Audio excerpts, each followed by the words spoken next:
All right. I'll just do a little intro and we'll get going. Sound good? Yes, sir. All right. Ladies and gentlemen, welcome back to A Hoops Journey, episode 135. Um, it, I was doing my research on this guy, and it feels a long time ago when I was watching him hoop, but it actually hasn't been. So I guess that's what happens when you're a 5-year senior, which we'll get into. The guy who represents Canada, uh, big time Division 1 player, currently playing overseas. I watched a really dope video on him today when he was in the tournament with Texas about having a child and managing playing ball and all that stuff, which I know we'll get into. From St. Michael's College to Montverde Academy, which I also want to tap into because I feel like he's one of the OGs in that. From Pitt to redshirting to Minnesota to a couple great years at Texas. Um, making the tournament, all Big 12, all Big 10, representing Canada. And like I said, now, making a profession playing the game overseas. We have none other than Mr. Marcus Carr. How are you, man? I'm doing great, man. That was a great intro. I appreciate it. Of course, man. We can't just. It's like, do you know who Nardwar is? Nardwar the Yeah, yeah. Serviette. You see, yeah, we gotta, we can't just pull up and not give an intro, man. The people have to know. Not all of them are going to go onto Wikipedia or search you up. So we gotta do it correctly, man. Um, how are you? How's life for you these days? Let's just talk about your day to day and what that looks like, and um, what you're doing to stay involved with the game and how things are going. Right. No, I'm doing well. Definitely doing well. Right now, just back at home. Well, my new home here in Minnesota. But Oh, okay. There you go. I yeah, was going to say, I'm yeah. here. All right. Um, I actually ended up getting hurt towards the end of the season this year, so I'm just back here rehabbing and stuff, getting prepared for new opportunities. But yeah, no, I'm doing well. Just here rehabbing, attacking that. Yeah. Trying to get back every day. Good. And what's the outlook for you? I mean, we've talked to so many men and women who've played overseas or are playing overseas, and knowing that it's a real year-to-year thing, right? And that's just the reality of overseas ball is contract to contract. Something like there's no 3 or 4 year deals out there kind of thing. So, are you feeling pressure? Are you a pretty laid back guy when it comes to that? Are you a day to day, obviously dealing and talking with your agent and trying to find the right thing? How do you, like you said, use the word attack? How do you attack that side of it, the mental side? Oh no, it's a huge thing, and I've just been blessed ever since I was young to just be around a lot of high level guys. Of course, my older brother being the closest one that I was able to just see every day. So, I was always just kind of trying to soak up information. Those guys were, I was just lucky enough to be around them, and they wanted to share their story, what they were going through, so that I'd be prepared and be Hmm. better off for it. When the time came for me. So, I've kind of heard about the things that you're speaking about and how overseas life is and the Hmm. contracts and the uncertainty and sometimes it could be a good uncertainty. You're playing well at your current spot and another team calls and says, hey, we want you for more money and a better opportunity. So it's like it kind of goes both ways. You kind of got to be ready for anything. So I've understood that for a little minute now, so I definitely think that's helped me kind of stay calm through it all. Not always knowing what's next, but kind of just trusting the work that I put in, trusting the process, and just trusting everything will go well. For sure. Yeah, appreciate that, man. Are you someone who throughout your career up to this point has been lucky, knock on wood, like injury wise, never had anything really slow you down? Well, I did tear my ACL in high school, Okay. my junior High year. school. Yeah, so there Sorry, was did you that. say junior year? Yeah, my junior Yeah. year. Damn. Okay. So yeah, no, that was definitely tough, and took some time to get back from. But other than that, I've never had a major injury up until the end of this past season, and even Hmm. this one isn't as bad as that was, by at all or by a long stretch. So, I'm just definitely super blessed to, just have the history that I have. For sure. And I think, well, we'll get into that a little more, but I think doing something like ACL at such a young age too probably shifts your perspective as you're older and makes you appreciate things even more, right? Knowing that it can be, things can happen like that. Maybe some guys you know, play overseas 9, 10, 11 years, then they have major injuries like you're 17, 16 years old and you're going through that. So that can really, if you handle it the right way, that can be a benefit long terms in terms of that. But let's go back, man. Let's talk about you, young buck growing up in the dot. I'm assuming what life was like for you, and why did basketball start to separate itself for you, and what was it about the game other than having a big bro to kind of chase around and emulate? Well, definitely, all started with him. Um, just falling out. He was the first person I kind of wanted to be like. So whatever he was doing, I was trying to do. And he was playing the game first, and I was just a little brother tagging along at the practice, shooting at the side, trying not to bounce the ball when coach is talking and get in trouble. So, that's kind of how I was introduced to the game, and from there just grew my own love for it. Hmm. So it was just that easy. Like you didn't have much of a choice. It was like, I'm following you around. And I remember being a little brother too, and almost sometimes to like you get a little bit annoying even, right? It's like, hey, go go find some other Yeah, no, kids to play with, man. that was Um, definitely me. I definitely annoyed yeah. him a lot, for sure, for sure. So were there no other options? Like you weren't into any other sports? But like was that the case? It just was all hoop? Oh no, Yeah. I played soccer when I was really young as well, and I played football for a while as well. Really liked playing football. It was more kind of like a fun thing, and then I ended up kind of being good at it, so I kept going with it. But basketball was always like the number one. I was always like, I'm gonna play basketball. That's the only thing I'm gonna do. Yeah, yeah. And okay, so you fall in love with it at an early age. When did it start to be something where you were like, I'm hooked on this. Like this is like I'm really, it's one thing to be drawn to the game, to see your brother's practices, to tag along, but to actually independently want it for yourself. Right. When did that start to happen for you? I think once like he started getting to like a certain level, because that's when I was kind of exposed to just more Yeah. of it, what it brings, what comes with it. Before it was just like, I love to play this game. It's fun. I like being good at it, so I like to work at it. I saw how he worked at it, but once he kind of started getting to like eighth grade, ninth grade, now he's playing for the national team. I'm going to his games, and there's a lot of people there. Hmm. It's like he's obviously, I could tell he's one of the best players on the court. He's doing what he does. So it's like once I started seeing like, oh, like more than this just like being the game. This comes with stuff. Always talking about going to university in the United States, playing NCAA basketball. That's stuff that didn't even come on TV when I was a kid at the Yeah, time. sure. So, you know, me realizing, oh, wait, oh, it's actually possible to go to the NBA, and the Raptors had recently just came to town.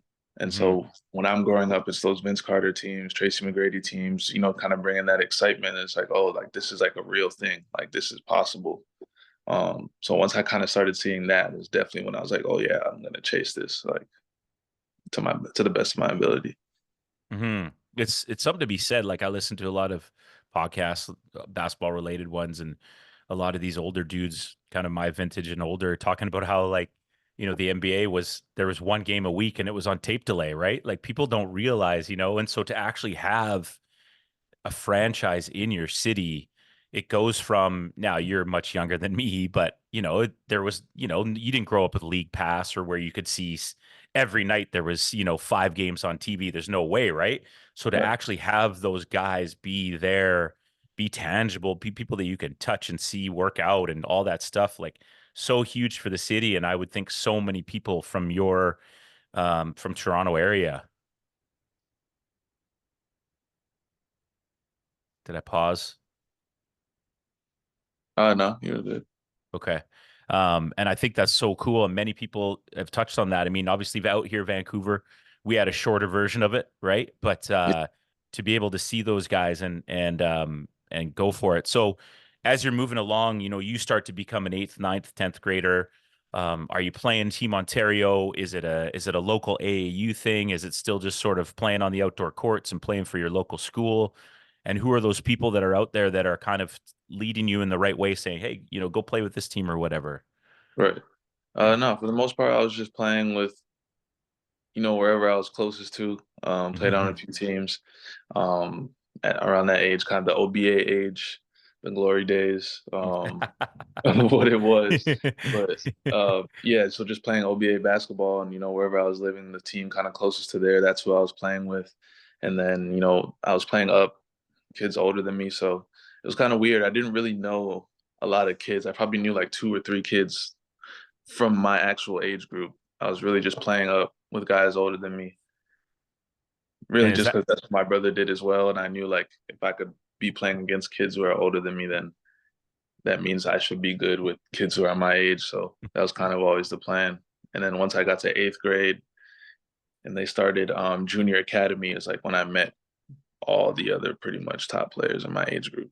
mm-hmm, So once I got to junior academy, started playing with them, and that kind of started prepping us for national team stuff. mm-hmm, By then, I'm playing AAU on Northern Kings. My coach Vidal Messiah definitely was, a huge part of my development and just how my career has progressed. And yeah, then I'm at St. Mike's and started high school, and mm-hmm. kind of just takes off from there. What are your thoughts right now, being someone who's, in between it, about kind of, we've never had more kids in our country. I mean, North America in general, just playing basketball, right? It's at its peak for sure. I'm a high school coach myself. Do you feel like we've lost that art of, like, your philosophy of playing bigger, faster, stronger, and reaching that bar, as opposed to kind of leveling up and just, at your age, it would have been easy to just play at your skill set and play at your age level and then just dominate. But you had the vision mostly because you're bro and other people guiding you. But I feel like we're kind of losing that a little bit. I'm wondering what your thoughts are, because I've got the gray in the beard and I'm the old head. You're still you're a young buck. So what do you think of that when I bring that up? Well, I mean, it's interesting, you say you're the old head because when I talk to my friends and, my peers about, our time in high school, which isn't that long ago in retrospect, but to us feels like forever ago. We Oh, it used to, only we gets always worse, my guy. It only gets worse. we always stop ourselves at the middle of the conversation, like, yo, we sound like the old heads right now. Like, why do we sound like this? So even with us, we're still like, man, back then it wasn't like it. Like, it wasn't like this, it wasn't like that. Like, so it happens at every age for sure. I can't say I know all of, the intricacies of, how it works now, just because I've been gone for so long. To be honest, Sure. I don't really spend a lot of time at home anymore. I kind of just, I'm more familiar. I would guess I always go back and play with the guys at Northern Kings, still my AU program, and work out with them and play with them. So I always know my young guys over there. But I could definitely see how the infrastructure has changed, and they have all the prep leagues and prep schools now, and how it's just just different. But in terms of kind of guys playing up, I mean, I always thought it was beneficial. I think it's something that a lot of guys should do or try to do. Um, because once you get to certain levels, it's like, all right, once you're a freshman in high school, if you want to be playing varsity, now you're playing against dudes who are 18 and you're 14, 50. So it's like you're always going to Mhm. be playing older guys no matter what. So, and then you get to college, it's the same thing. You're the skinny 18-year-old, and there's now with the rules and everything, there's going to be Ooh. 24-year-olds, 25-year-olds on your team. Like it's I always think it's something that's beneficial, but it's not the only way for sure because there's plenty of guys who have never done that and still reach the highest level. So Mhm. to each his own, but I definitely think it's beneficial. No doubt.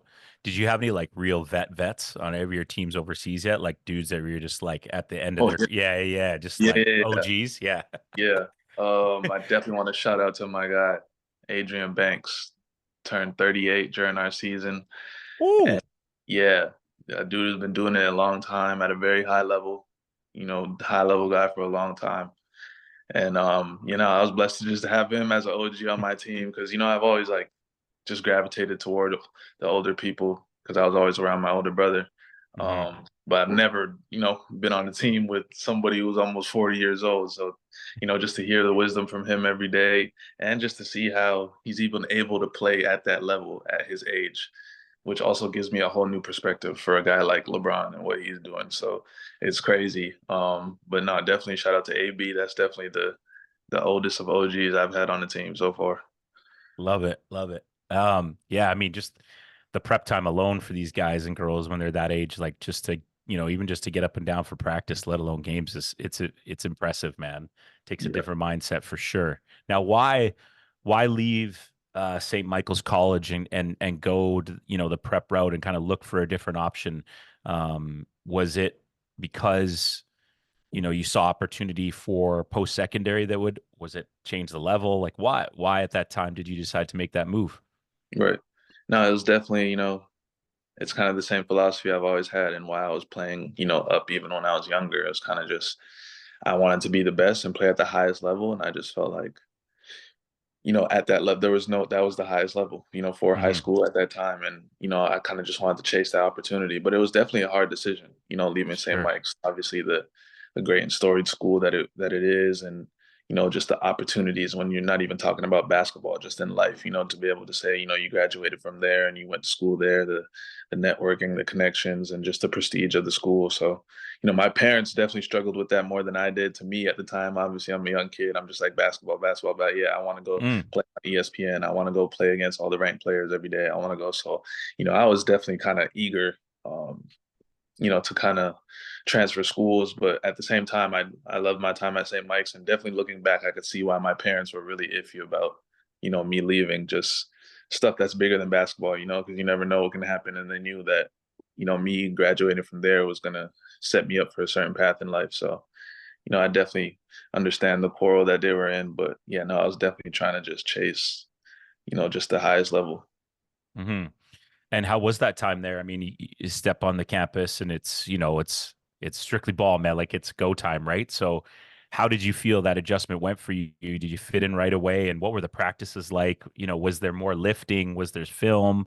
Was it like what talk about that step up? Because I'm assuming like you're not going to go from there to the new place and it's just going to be like whatever. I'm assuming it's business. Right, right. No, for sure. It was definitely like a shock of how serious it is. Like you always hear, like even my AU coach Vidal was always trying to stress to me ever since he started coaching me, like this different for them over here. Like I know you come from Toronto and you're hungry, like you want to be good and da da da, but it's just different over there. And we all it was sometimes we would see when we play the games and we're playing other teams and it's like okay, there is another level that we can get to, but then at the same time I just feel like my crop and my age and just the era I was in had a lot of guys who Mm. were able to kind of, cement themselves as well. So we kind of had that chip on our shoulder and that arrogance.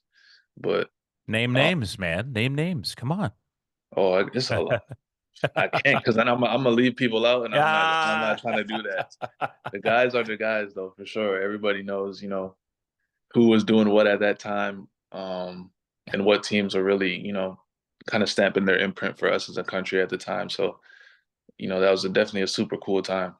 Just to Hmm. kind of see the rise of kind of the respect I would say that they had for us. It started with guys way before us. Obviously there's guys who are making waves and doing their thing, individually that we all looked up to and all tried to emulate. And I feel like because of their influence and the way that they kicked down the door, Hmm. we were kind of able to just have an easier path and kind of, come and command and demand that respect. But it definitely started from them. And, we were kind of able to take the torch and run with it. But getting on the campus at Montverde was definitely kind of like a shock of how serious this thing was. Like I always say I went to college before I went to college. Yeah. Yeah, like at St. Mike's, we would watch film and stuff on the other team and cool, but it was just a different level. Like the practices were different, the film study was different, the preparation was different. We had our own lifting coach, the weight room that only we use. Like it was just different. It was a different level, completely different level. So Yeah. it was definitely like an adjustment period. Like oh, and then of course just the caliber of talent that you're playing on a daily basis. Had multiple NBA players on my team that year, and just going against that talent, iron sharpens iron every single day. So it was definitely an adjustment at first, but once I was able to play and be like, okay, yeah, I deserve to be here, then it's kind of take off from there. For sure. I've always been curious, like you mentioned a bunch of future NBA dudes. How do the coaches and players find a way for everyone to be like, okay, how do you get to that point of if we all work together, we can eat? Does it take time and process? Is it conversations? Or does everybody already know that because they're all, you're all thinking like, listen, if we play individual, it's going to affect everybody. But if we work Correct. together, like, is there an actual conversation about that, or is it just something that's already known? So I I'm think just, it kind of yeah, depends on the team year to sure, year because I've been on, a lot of good teams.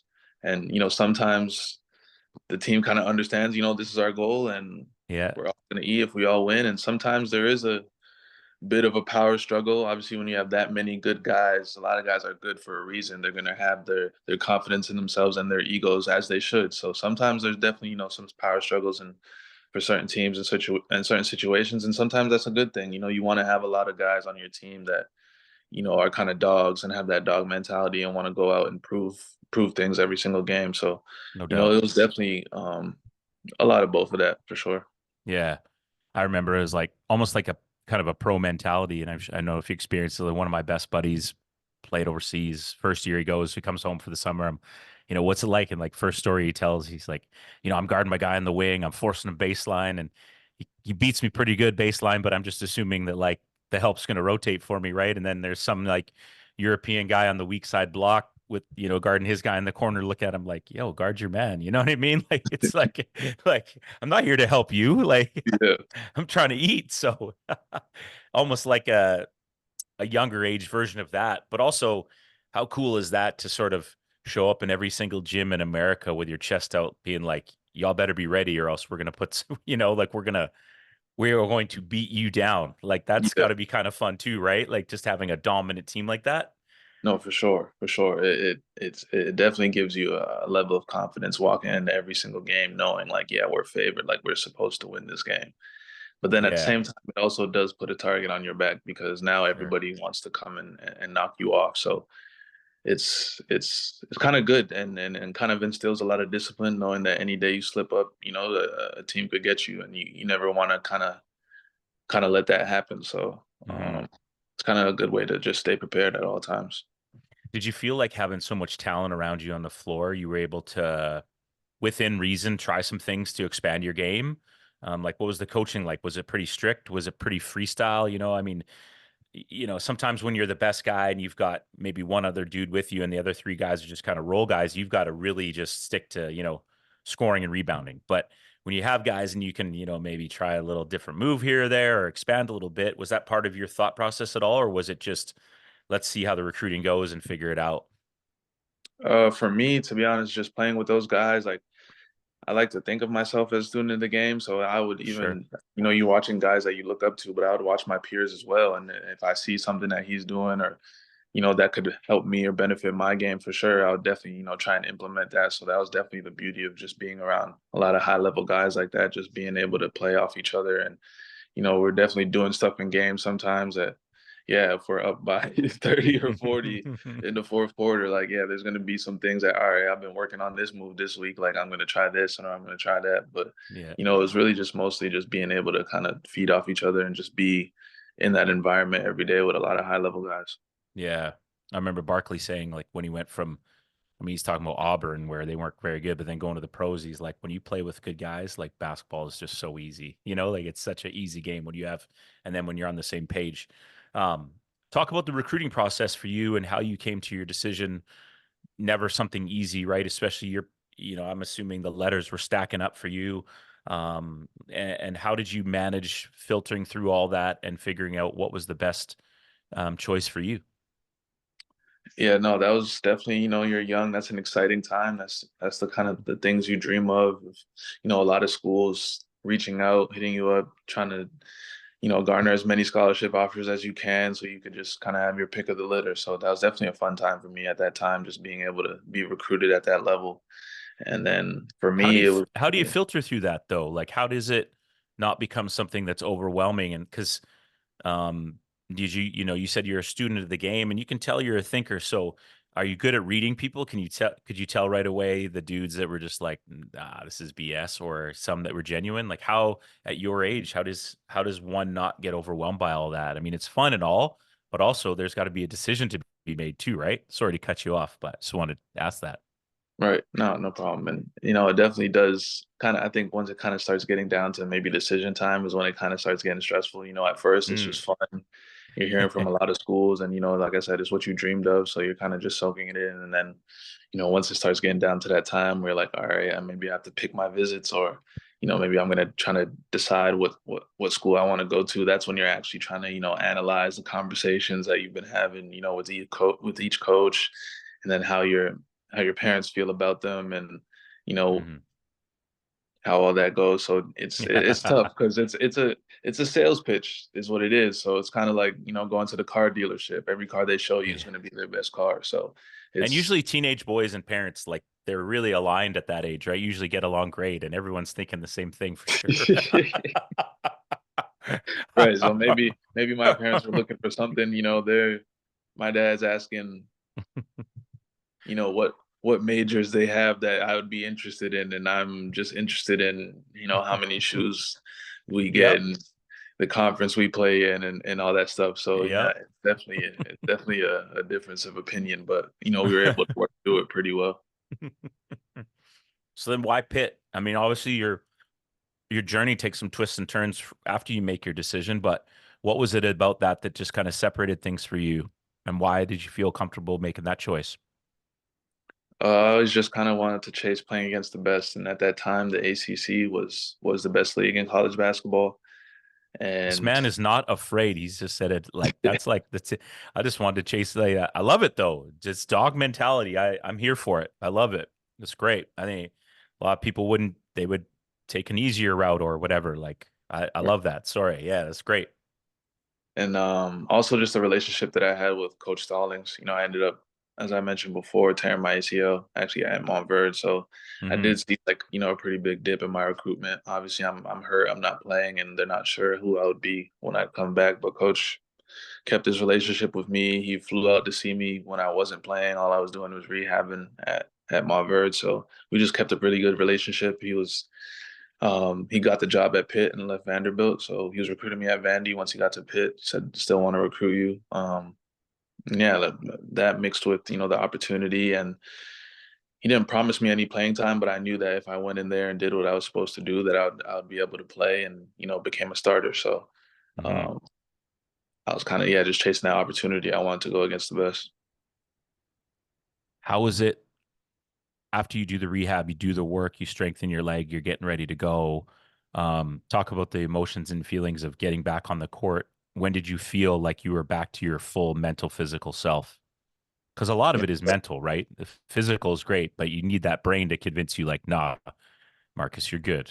You know? yeah, yeah. No, there's definitely a period in which I was able to attack my rehab pretty well, and just had a lot of really good resources that I was able to take advantage of, and get back to a really strong point pretty early, Mm. um, earlier than most, and began to play. But I wouldn't say I became myself for until a few months after that. Just with that mental piece, like you said, like there'd be times where I'm out there playing, and like my brain is literally telling me that my knee is hurting, and it's really not actually hurting, or like I would want to do a move, and then I just like wouldn't let myself do the move because there's just that fear, and I could tell that took a few weeks of playing to try and like get that out of my system, and then I could you could definitely saw the difference like in my game and my stride once that was kind of over with. So I'd say by the end of that summer and then going into my senior year, I'd say I'm back to kind of being myself. And are you like figuring that out for yourself? Or are you like kind of talking to the trainers after and being like, man, I just don't feel comfortable. They're like, listen, Marcus, you can do it, man. Like, we've seen lots of these knees. Like, you can do that spin move or that crossover. Like, how do you work through that? Yeah, no, it's definitely tough because it's just a lot of Hmm. internal talk. Like it's literally just a battle happening in your head in real time. Hmm. But definitely working with, the great staffs that I was working with, they were definitely letting me know like about this. They kind of knew that it was going to happen. So I was a little bit prepared for it, but it's still tough in the moment when it happens, and, you kind of feel like you're fighting with yourself. No But doubt. I was just able to just keep working and overcome it. Yeah, it's good. It's important to touch on because I think for many athletes, and you see it all the time. Like a lot of dudes just don't recover. From the mental side, even though their body's telling them, right? So, Yeah. um, knowing that you had to take a redshirt year, you leave Pitt and change things. Never an easy decision. Why the switch? And why the change in direction for you? We had a very interesting and rocky freshman year at Pitt. You know, didn't win a lot of games at all. But we were a super young team, had 7 freshmen.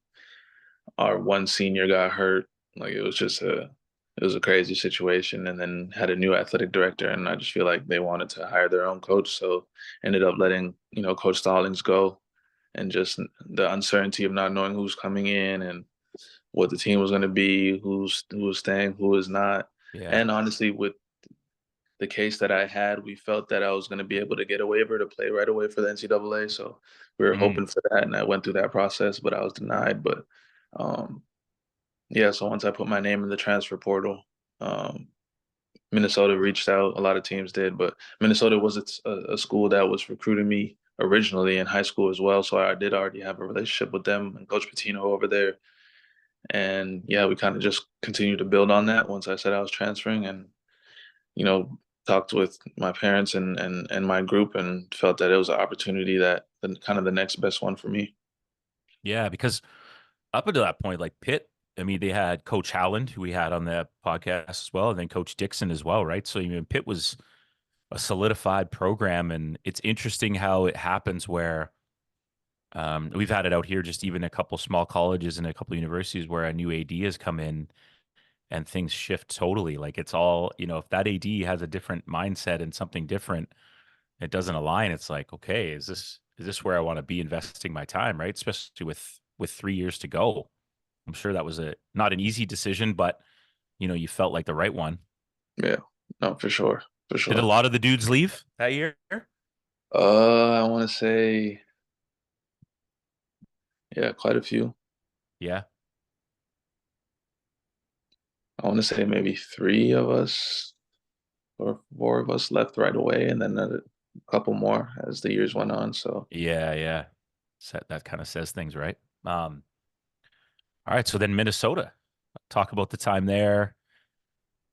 You're there now. I'm a huge T-Wolves guy, by the way. That's been my team for 25 years. I've been through it all. So, doing super well right now. You must be yeah, happy. man. Is right. I still can't believe it. Like I sit in the same chair. I put on my Cubs hat the same way. Like I superstition it all out. And I'm still like mid fourth quarter, yes, on Saturday or whatever the game was. And I'm going, okay, when's it going to fall apart here? I'm Yeah, just used to, you know what I mean? So now you talked about you've touched on two things about loyalty, which I think are interesting. Minnesota, who had recruited you from the beginning, and then Coach Stalling, who even through your injury, it seems like that's important to you.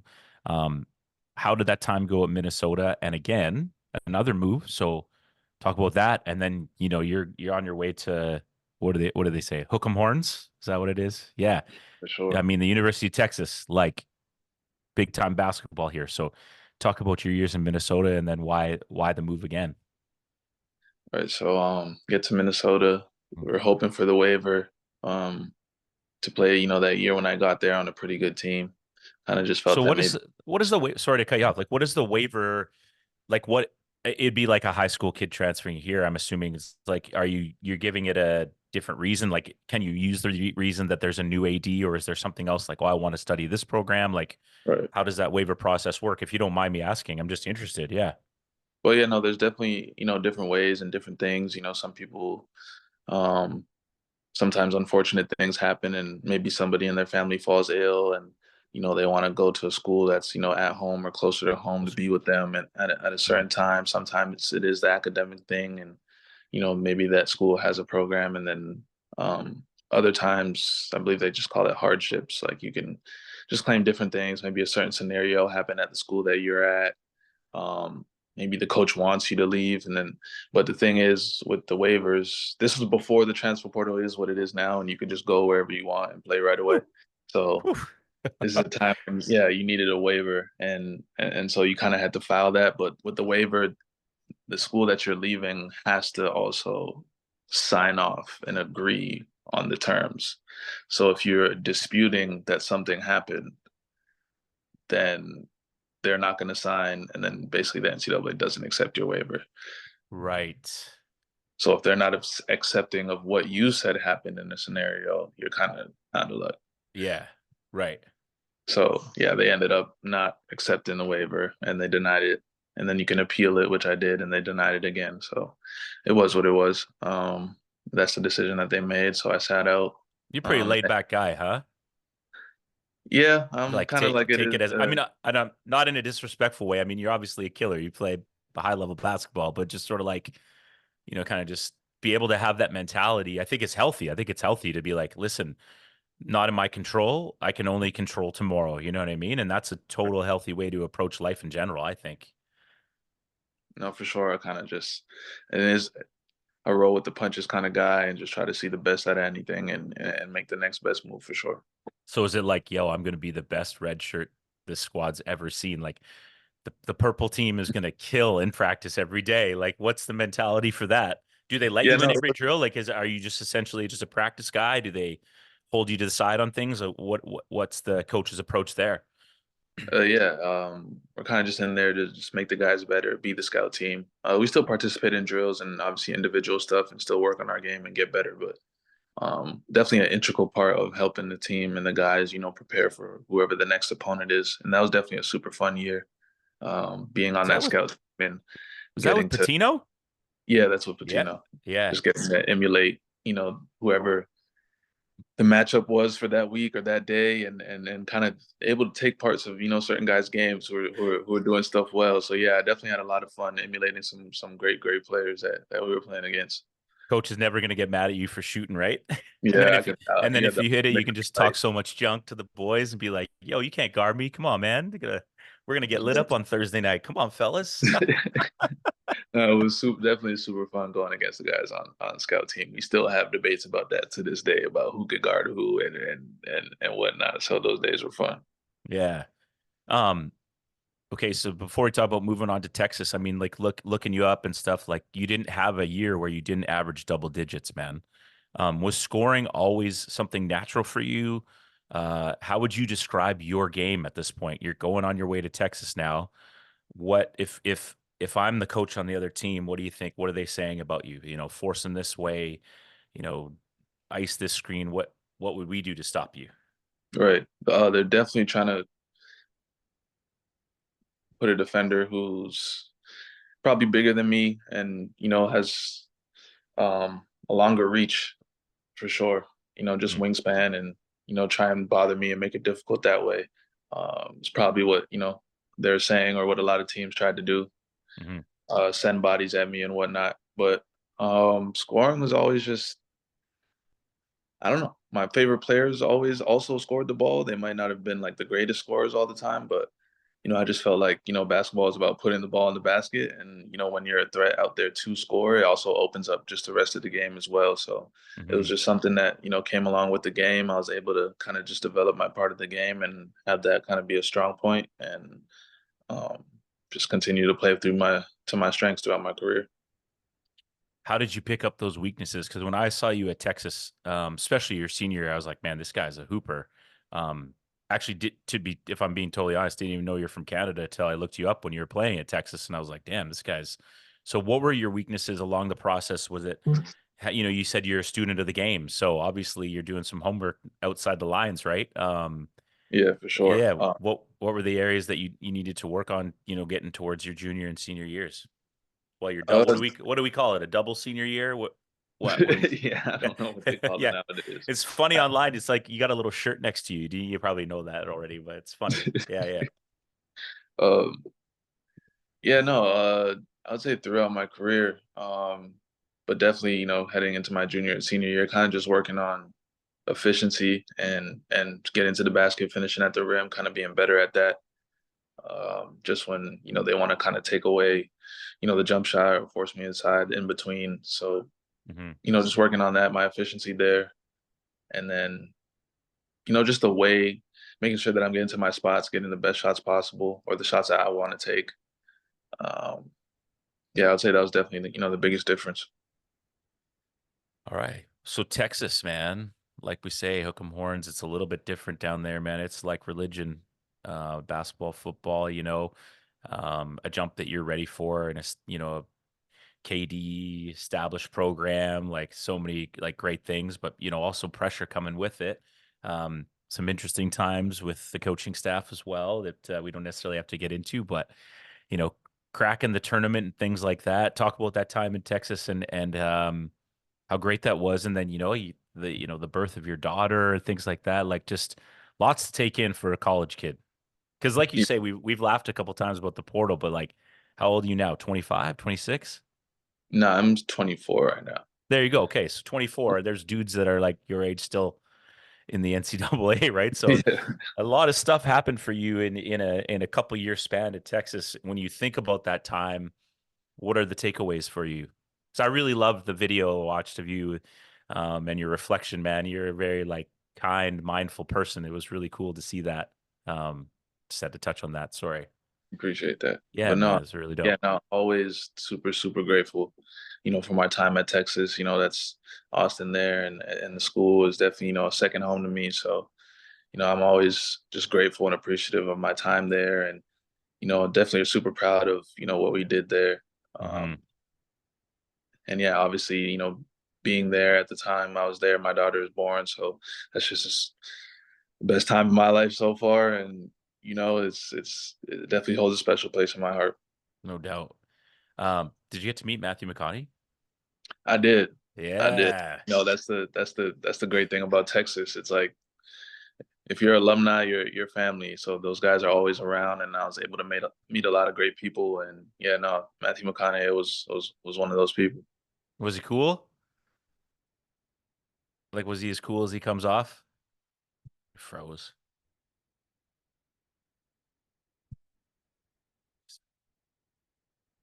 Before March, kind of just talking about and how you can attack things that you want to do. So that was a super cool conversation to have, with him before that time. That's dope, man. Okay, I do have to ask as a bit of a big boy, how's the barbecue? Was it legit? You must have had some good barbecue. Come on. It's good. It is Yeah? good. It is good. It is good. I'm not a huge like barbecue guy, but it is good. And Austin has some great food. So in Texas overall in general, but no, it's definitely great eats down there. Yeah, the barbecue's a tricky one because if you cross the threshold of too much, it's like night night. You know what I mean? Like you're done. You really got to Yeah. be aware. Like if you, and then that's like you'll experience it as you get older too. It's like, why am I sweating in the middle of the night? Oh, because I had like 5 pounds of brisket and some beans. Yeah, nah, you overdo it, it'll get to you for sure. Yeah, man. Now listen, being aware of time and stuff, this has been awesome just getting to know you a little bit more and you sharing your story. What's the future hold for you? Is there a desire to crack Team Canada? Is that not your focus? Is your focus to sort of get the best contract possible and continue to hoop? In an ideal world, if we were to do episode 555 with you in 10 years, what would you like to say had happened? Oof, in 10 years, oh, that's a long timeline. But Okay, five. Let's no, go five. Let's go five. for right now, definitely, focus on getting healthy and getting back to, the shape I need to be in.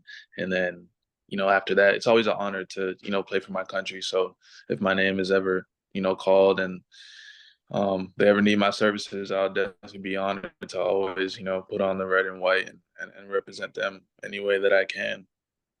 And then as far as my career, I just, want to keep ascending in level. Um, and that goes all the way to the top. So, if I'm able to keep playing and keep playing at a high level, make it to the NBA, then, that's what I want to do for sure. That's always still the goal in mind. But I'm always just focused on every season, just improving myself individually. And I feel like if I the opportunity that I want will arise. Love it. Good. I love the mentality, man. Um, Before we find out if you like cinnamon toast crunch, you're you're kind of a trailblazer in your own way. I mean, you touched on that early about how like there were guys before you for in Canada that were doing their thing or whatever. But in terms of your experience from going from to Mount Verde to being playing every ranked kid every day, and being around NBA guys at a young age, and then moving to high level Division 1.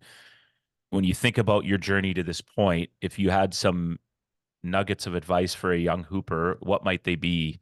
Um, based on, your experience so far? Is there anything that sticks out for you?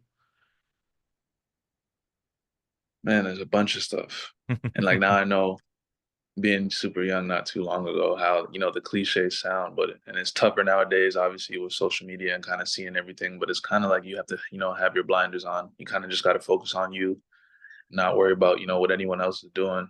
You kind of it's just human nature to kind of fall into that. I fell into that when I was younger too. Like, I want to be doing this, I want to be doing that. So it's just natural, and you're always going to have those moments. But as long as you keep, the main focus on you and just being the best that you could be, and maximizing your time and opportunity every single day, then you're gonna end up where you want to be. You're gonna look up in a few years, and you're gonna have accomplished a lot of things that you wanted to, and not even realize it when you look back. So, kind of keep your head down and keep working. Yeah. And you were kind of probably you felt, at least from a social media aspect, maybe towards the end of your university career, it was probably still pretty new earlier on. But I always think even the kids, like we have a pretty good point guard at our school. He's got a chance to play pretty good high level after, grade 12. And it's just like he's like, coach, to get DM'd or this person wants a highlight. It's like the Austin Rivers talk about highlight tapes. It's like only the real guys had highlight Yeah, tapes, right? yeah, And now it's like our like ninth man had a highlight tape this year. It's like, but just those pressures that are so different. And it's such a good point to sort of, yes, see them, embrace them, but take them for what they are. You know what I mean? Take them for the face value. Don't look too more into it than needs to be, if what I'm saying makes sense. yeah. No, for sure, for Yeah. sure. No, that's definitely funny you say that. That conversation was funny because you definitely had to be one of them guys to have a mixtape, and now it's just a regular thing. It's hilarious. It is kind of funny. Throw some nice beats on it. It's like, man, here we go. You're good to go. Yeah. Okay, so you're overseas, you're hooping, you got a day off or a long road trip. Are you a books or are you a movie guy? Definitely a movie guy. Uh, Okay. I Why? think it runs in the family. I was Yeah, gonna say where might this come from? definitely runs in the family. Now, are you as like intense or I'm not gonna disrespect him and say I'm on his level at all. He literally almost does that for a living right now. So literally? Yeah. yeah, it's he does that for real. But I will say that I love movies on a Okay. on a on a on a bigger level than most regular people. Let me say that. Okay.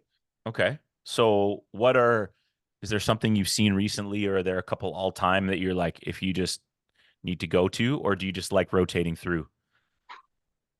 It's so hard because there's literally so many and so many different eras. Like you have the classics and stuff that's good recently as well. I mean, I'd have to go by genre. I feel like there's too much. Like we could go sports movies, we could go any kind of movie.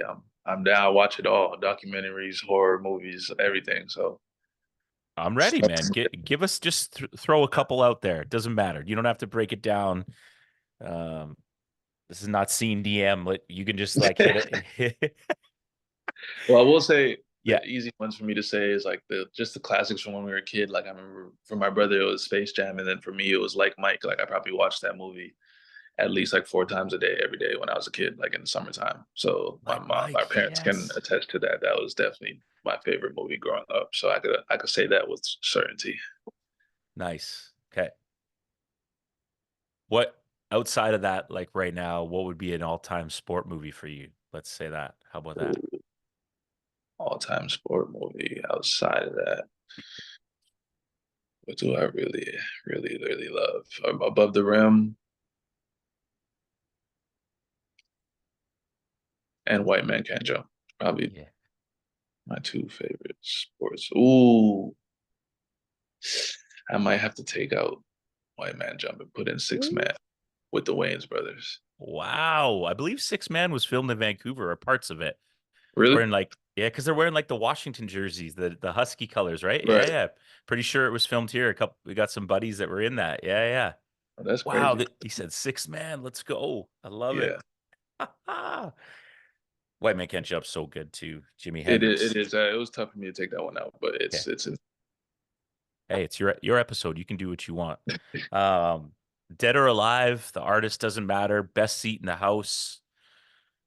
if you had a chance to go see someone live musically, who would they be? Is there more than one? Like, who do you got? And maybe you've seen them already and you want to repeat. Doesn't matter. Dead or alive?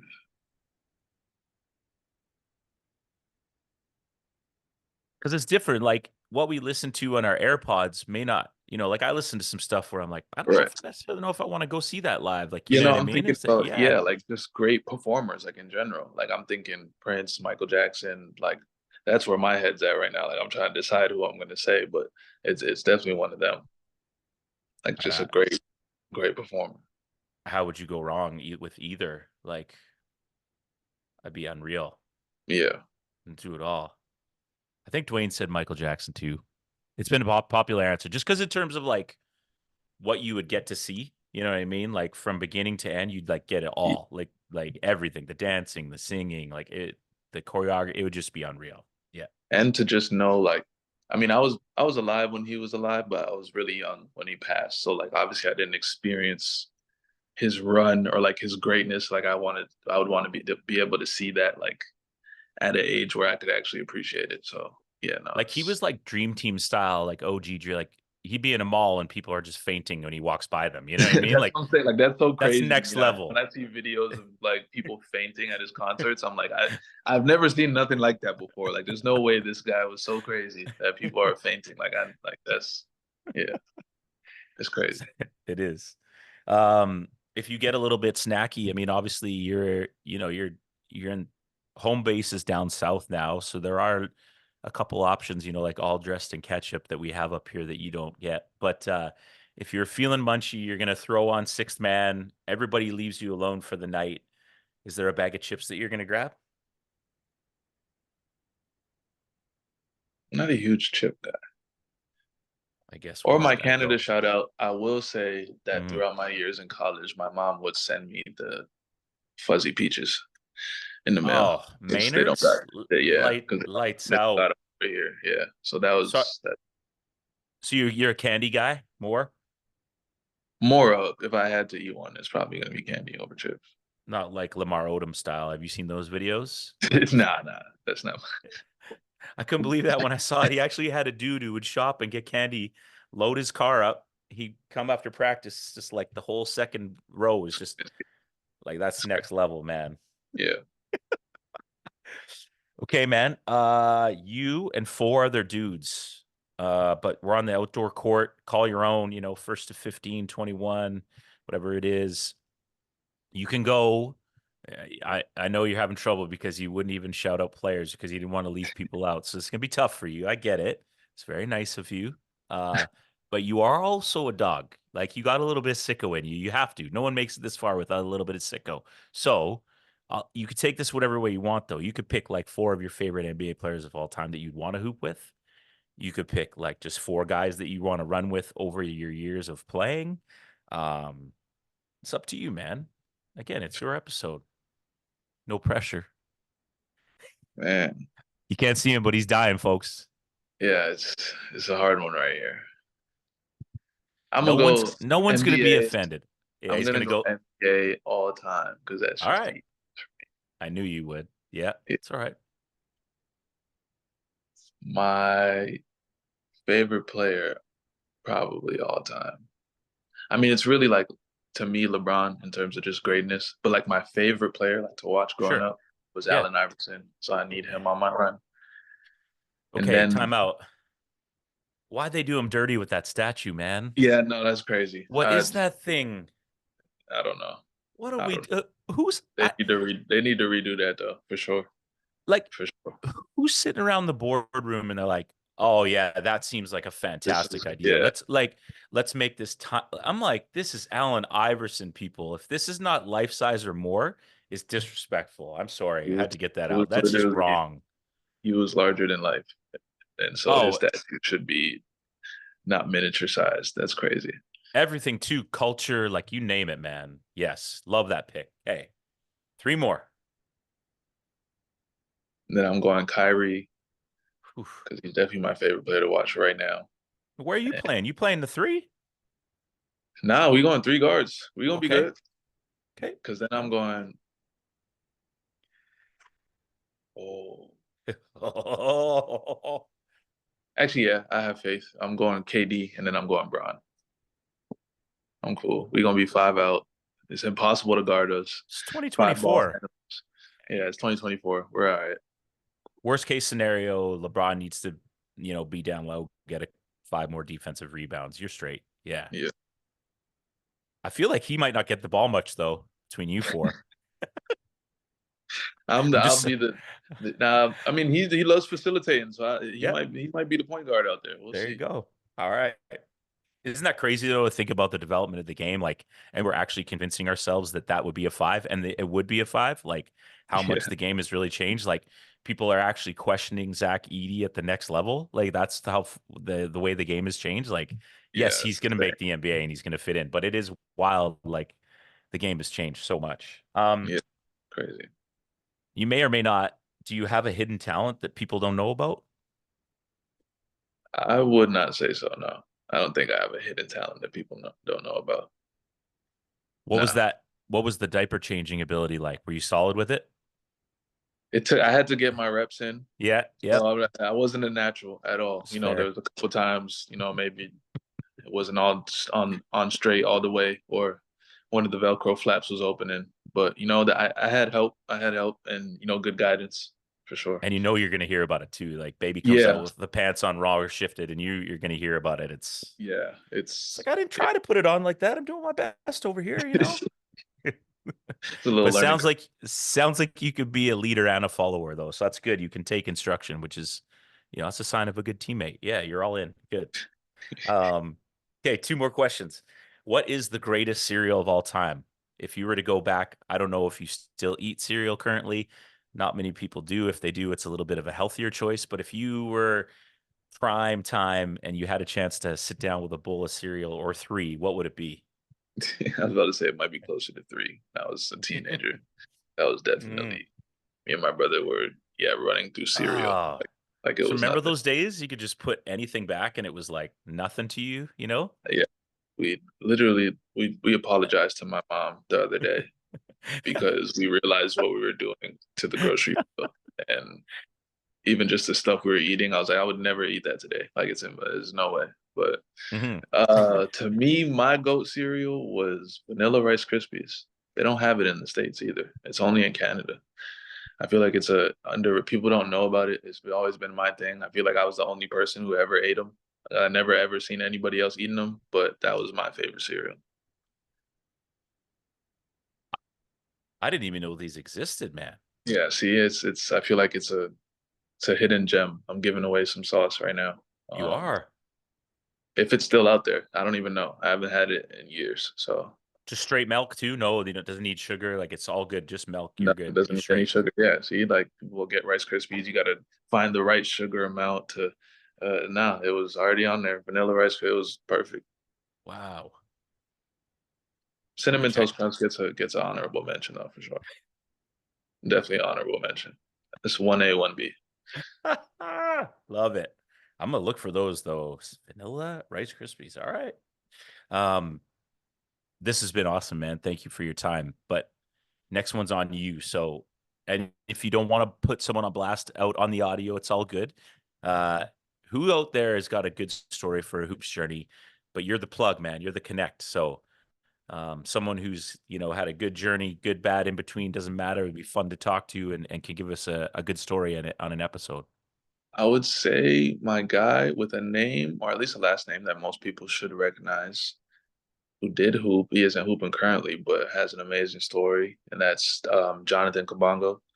He's an artist now, younger brother of Mike Kabongo, that more people would probably know, former Texas guy, and Mm. just all Canadian great. And Jonathan had his own career, did his own thing. I won't tell his whole story, but went to Virginia Tech as a Division I player, and had his run as well. So I feel like he just has a great story. Love it, man. Yes, of course. Remember the name. That all right? Okay, on you, man. What did you say Now, he's up to now? he's an artist right now, Oh, actually dope. making music. So he's doing his thing and on his rise right now. Love it. All right. Okay, well, we'll chat offline there. Any last thoughts, reflections? Continued success to you, man. You still got lots of hoop life left in you. Keep doing it. Keep working hard, and you know, this was great, man. I was really excited to chop it up with you because I remember, watching you hoop it up, and I'm a teacher, so I get spring break off and watching March Madness. So I was thrilled to be able to get to know you a little bit better. But any last thoughts or ideas before you go, man? No, just thank you for, sharing your platform and allowing me to be here and share my story. No doubt, even though you probably didn't want to, but someone made you.